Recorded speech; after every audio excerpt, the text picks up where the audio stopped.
ओम शांति। 12 जनवरी 2021 की प्रातः मुरली बाप दादा की साकार महावाक्य है। बाबा बोले, मीठे बच्चे, पढ़ाई और देवी कैरेक्टर्स का रजिस्टर रखो। रोज चेक करो कि हमसे कोई भूल तो नहीं हुई। प्रश्न है, तुम बच्चे किस पुरुषार्थ से राजाई का तिलक प्राप्त कर सकते हो? उत्तर में दिया है 1 नंबर पॉइंट, सदा आज्ञाकारी रहने का पुरुषार्थ करो। संगम पर फरमान बरदार का टीका दो तो राजाई का तिलक मिल जाएगा। बेवफादार अर्थात आज्ञा को न मानने वाले राजाई का तिलक नहीं प्राप्त कर सकते। 2 नंबर पॉइंट, कोई भी बीमारी सर्जन से छिपाओ नहीं, छिपाएंगे तो पद कम हो जाएगा। बाप जैसा प्यार का सागर बनो तो राजाई का तिलक मिल जाएगा। ओम शांति। रूहानी बाप रूहानी बच्चों को समझा रहे हैं, पढ़ाई माना समझ। तुम बच्चे समझते हो यह पढ़ाई बहुत सहज और बहुत ऊंची है और बहुत उच्च पद पाने वाली है। यह सिर्फ तुम बच्चे ही जानते हो कि यह पढ़ाई हम विश्व का मालिक बनने लिए पढ़ रहे हैं। तो पढ़ने वालों को बुद्धि बहुत खुशी होनी चाहिए। कितनी ऊंची पढ़ाई है यह। वही गीता है, पुसिड भी है, संगम योग भी है। तुम बच्चे अब जगे हो, बाकी सब सोए पड़े हैं। गायन भी है, माया की नींद में सोए पड़े हैं। तुमको बाबा ने आकर जगाया है। सिर्फ एक बात पर समझाते हैं, मीठे बच्चे, याद की यात्रा के बल से तुम सारे विश्व पर राज्य करो, जैसे कल्प पहले किया था। यह स्मृति बाप दिलाते हैं। बच्चे भी समझते हैं, हमें स्मृति आई, कल्प कल्प हम इस योग बल से विश्व का मालिक बनते हैं और फिर देवी गुण धारण करते हैं। योग पर ही पूरा ध्यान देना है। इस योग बल से तुम बच्चों में ऑटोमेटिकली देवी गुण आ जाते हैं। बरोबर यह इम्तिहान है ही मनुष्य से देवता बनने का। तुम यहाँ आए हो योग बल से मनुष्य से देवता बनने के लिए और यह भी जानते हो कि हमारे योग बल से सारा विश्व पवित्र होना है। पवित्र था, अब पवित्र बना है। सारी चक्र के राज को तुम बच्चों ने समझा है और दिल में भी है। भल कोई नया हो तो भी यह बातें बहुत सहज है समझने की। तुम देवता पूज्य थे, फिर पुजारी तमोप्रधान बने और कोई ऐसे बतला भी न सके। बाप क्लियर बताते हैं, वो है भक्ति मार्ग, यह है ज्ञान मार्ग। भक्ति पास्ट हो गई, पास्ट की बात चितवो नहीं, वो तो गिरने की बात है। बाप अब चढ़ने की बातें सुना रहे हैं। बच्चे भी जानते हैं हमको देवी गुण धारण करने हैं जरूर। रोज चार्ट लिखना है, हम कितना समय याद में रहते हैं, हमारे से क्या क्या भूले हुई। भूल की भारी चोट भी लगती है। उस पढ़ाई में भी कैरेक्टर्स देखे जाते हैं, इसमें भी कैरेक्टर देखा जाता है। बाप तो तुम्हारे कल्याण के लिए ही कहते हैं, उसमें भी रजिस्टर रखते हैं पढ़ाई का और कैरेक्टर का। यहाँ भी बच्चों को देवी कैरेक्टर बनाना है। भूल ना हो यह संभाल करनी है। मेरे से कोई भूल तो नहीं हुई, इसलिए कचहरी भी करते हैं और कोई स्कूल आदि में कचहरी नहीं होती। अपने दिल से पूछना है। बाप ने समझाया है, माया के कारण कुछ ना कुछ अवज्ञाएं होती रहती है। शुरू में भी कचहरी होती थी, बच्चे सच बताते थे। बाप समझाते रहते हैं, अगर सच न बताया तो वो भूले वृद्धि को पाती रहेगी। उल्टा और भूल का दंड मिल जाता है। भूल न बताने से फिर ना फरमान बरदार का टीका लग जाता है। फिर राजाई का तिलक मिल न सके। आज्ञा नहीं मानते हैं, बेवफादार बनते हैं तो राजाएं पा नहीं सकते। सर्जन भिन्न भिन्न प्रकार से समझाते रहते हैं। सर्जन से अगर बीमारी छिपाएंगे तो पद भी कम हो जाएगा। सर्जन को बताने से कोई मार तो नहीं पड़ती है ना। बाप सिर्फ कहेंगे सावधान, फिर अगर ऐसी भूल करेंगे तो नुकसान को पाएंगे, पद बहुत कम हो जाएगा। वहाँ तो नेचुरल देवी चलन होगी। यहाँ पुरुषार्थ करना है, घड़ी घड़ी फेल नहीं होना है। बाप कहते हैं बच्चे जास्ती भूल ना करो। बाप बहुत प्यार का सागर है, बच्चों को भी बनना है। यथा बाप तथा बच्चे, यथा राजा रानी तथा प्रजा। बाबा तो राजा है नहीं, तुम जानते हो बाबा हमको आप समान बनाते हैं। बाप की जो महिमा करते हैं वो तुम्हारी भी होनी चाहिए। बाबा समान बनना है। माया बड़ी प्रबल है, तुमको रजिस्टर रखने नहीं देती है। माया के फंदे में तो पूरे फंसे हुए हो। माया की जेल से तुम निकल नहीं सकते हो।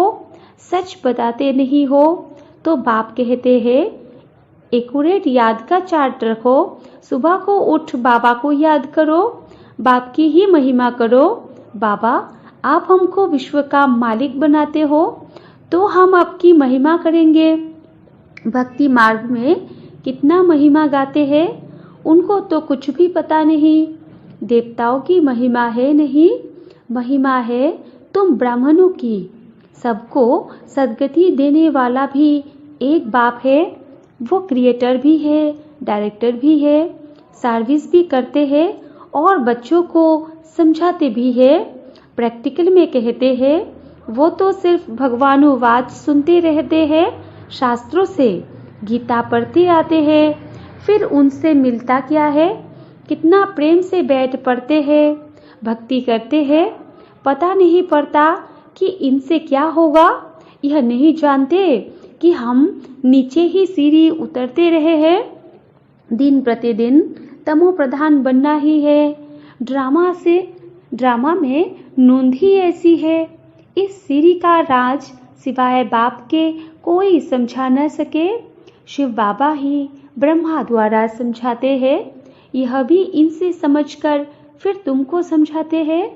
मूल बड़ा टीचर, बड़ा सर्जन तो बाप ही है, उनको ही याद करना है। ऐसे नहीं कहते कि ब्राह्मणों को याद करो।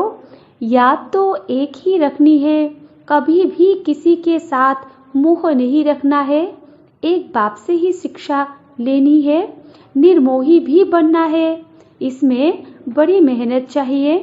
सारी पुरानी दुनिया से वैराग्य यह तो खत्म हुई पड़ी है। इसमें लव या आसक्ति कुछ भी नहीं।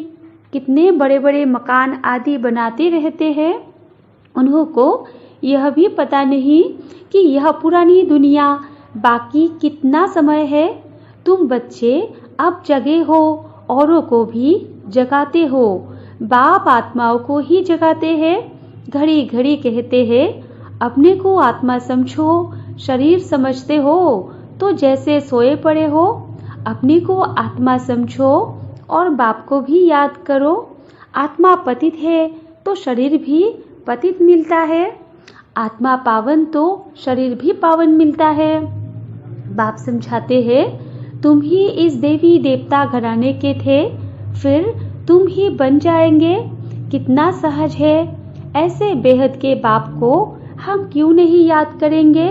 सुबह उठकर भी बाप को याद करो। बाबा आपकी तो कमाल है। आप हमको कितना ऊंच देवी देवता बनाकर फिर निर्वाण धाम में बैठ जाते हो। इतना ऊंच कोई बना न सके। आप कितना सहज कर बतलाते हो।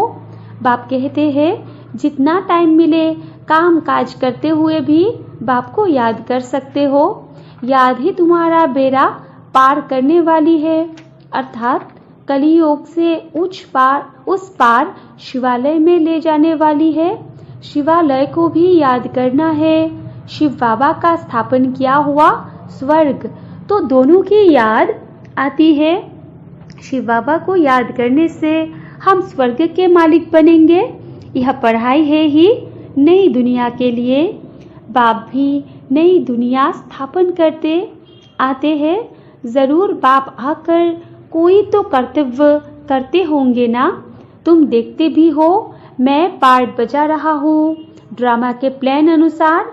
तुम बच्चों को 5000 वर्ष पहले वाली याद की यात्रा और आदि मध्य अंत का राज बताता हूँ। तुम जानते हो हर 5000 वर्ष के बाद बाबा हमारे सम्मुख आता है। आत्मा ही बोलती है, शरीर नहीं बोलेगा। बाप बच्चों को शिक्षा देते हैं। आत्मा को ही प्योर बनाना है। आत्मा को एक बार ही प्योर होना होता है। बाबा कहते, मैंने अनेक बार तुमको पढ़ाया फिर भी पढ़ाऊंगा, ऐसे कोई सन्यासी कह न सके। बाप ही कहते हैं, बच्चे मैं ड्रामा के प्लान अनुसार पढ़ाने आया हूँ, फिर 5000 वर्ष के बाद ऐसे ही आकर पढ़ाऊंगा जैसे कल्प पहले तुमको पढ़ाकर राजधानी स्थापन की थी। अनेक बार तुमको पढ़ाकर राजा स्थापन की है। यह कितनी वंडरफुल बातें बाप समझाते हैं। श्रीमत कितनी श्रेष्ठ है। श्रीमत से ही हम विश्व के मालिक बनते हैं। बहुत बहुत बड़ा मर्तबा है। कोई को बड़ी लॉटरी मिलती है तो माथा खराब हो जाता है। कोई चलते चलते होपलेस हो जाते हैं। हम पढ़ नहीं सकते, हम विश्व की बादशाही कैसे लेंगे। तुम बच्चों को बहुत खुशी होनी चाहिए। बाबा कहते हैं, अतीन्द्रिय सुख और खुशी की बातें मेरे बच्चों से पूछो। तुम जाते हो सबकी खुशी की बातें सुनाने। तुम ही विश्व के मालिक थे, फिर 84 जन्म भोग गुलाम बने हो। गाते भी है, मैं गुलाम तेरा। समझते हैं अपने को नीच कहना, छोटा होकर चलना अच्छा है। देखो बाप कौन है उनको कोई जानते नहीं, उनको भी सिर्फ तुमने जाना है। बाबा कैसे आकर सबको बच्चा बच्चा कहकर समझाते हैं। यह आत्मा और परमात्मा का मेला है। उनसे हमको स्वर्ग की बादशाही मिलती है। बाकी गंगा स्नान आदि करने से कोई स्वर्ग की राजाई नहीं मिलती। गंगा स्नान तो बहुत बार किया। यूँ तो पानी सागर से आता है, परंतु यह बरसात कैसे पड़ती है इनको भी कुदरत कहेंगे। इस समय बाप तुमको सब कुछ समझाते हैं। धारणा भी आत्मा ही करती है, न कि शरीर। तुम फील करते हो बरोबर बाबा ने हमको क्या से क्या बना दिया है। अब बाप कहते हैं, बच्चे अपने पर रहम करो, कोई अवज्ञा न करो, देह अभिमान मत बनो। मुफ्त अपना पद कम कर देंगे। टीचर तो समझाएंगे ना। तुम जानते हो बाप बेहद का टीचर है। दुनिया में कितनी ढेर भाषाएं हैं। कोई भी चीज़ छपती है तो सब भाषाओं में छपानी चाहिए। कोई लिटरेचर छपाते हो तो सबको एक एक कॉपी भेज दो। एक एक कॉपी लाइब्रेरी में भेज देनी चाहिए। खर्चे की बात नहीं। बाबा का भंडारा बहुत भर जाएगा। पैसा अपने पास रखकर क्या करेंगे। घर तो नहीं ले जाएंगे। अगर कुछ घर ले जाए तो परमात्मा की यज्ञ की चोरी हो जाए। तौबा तौबा, ऐसी बुद्धि शल किसकी ना हो। परमात्मा की यज्ञ की चोरी, उन जैसा महान पाप आत्मा कोई हो न सके। कितनी अधम गति हो जाती है। बाप कहते हैं, यह सब ड्रामा में पार्ट है। तुम राजाई करेंगे, वो तुम्हारे सर्वेंट बनेंगे। सर्वेंट बिगड़ राजाई कैसे चलेगी। कल्प पहले भी ऐसे ही स्थापना हुई थी। अब बाप कहते हैं, अपना कल्याण करना चाहते हो तो श्रीमत पर चलो। देवी गुण धारण करो। क्रोध करना देवी गुण नहीं है, वो आसुरी गुण हो जाता है। कोई क्रोध करे तो चुप कर देना चाहिए, रेस्पॉन्स नहीं करना चाहिए। हर एक की चलन से समझ सकते हैं। अवगुण तो सब में है। जब कोई क्रोध करते हैं तो उनकी शक्ल तांबे जैसी हो जाती है, तावे जैसी हो जाती है। मुख से बाम चलाते हैं, अपना ही नुकसान कर देते हैं। पद भ्रष्ट हो जाएगा। समझ होनी चाहिए। बाबा के बताने से माफ़ हो जाएगा। बाबा को बताने से माफ़ हो जाएगा, बोझ हल्का हो जाएगा।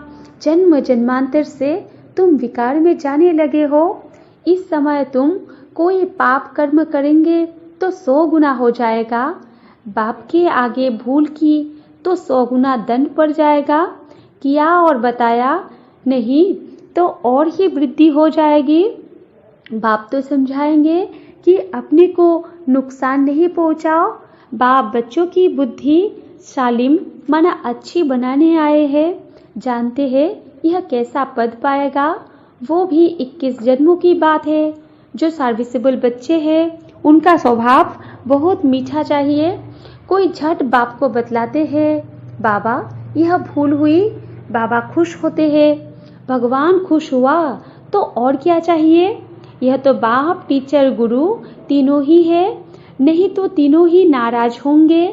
अच्छा, मीठी मीठी सिकिलते बच्चों प्रति माता पिता बाप दादा का याद प्यार और गुड मॉर्निंग। रूहानी बाप की रूहानी बच्चों को नमस्ते और हम रूहानी बच्चों की रूहानी माता पिता बाप दादा को भी याद प्यार गुड मॉर्निंग और नमस्ते नमस्ते नमस्ते। धारणा के लिए मुख्य सार 1 नंबर पॉइंट है, श्रीमत पर चल। अपनी बुद्धि शालिम माना अच्छी रखनी है। कोई भी अवज्ञा नहीं करनी है। क्रोध में आकर मुख से बाण नहीं निकालना है, चुप रहना है। 2 नंबर पॉइंट, दिल से एक बाप की महिमा करनी है। इस पुरानी दुनिया से आसक्ति का प्यार नहीं रखना है।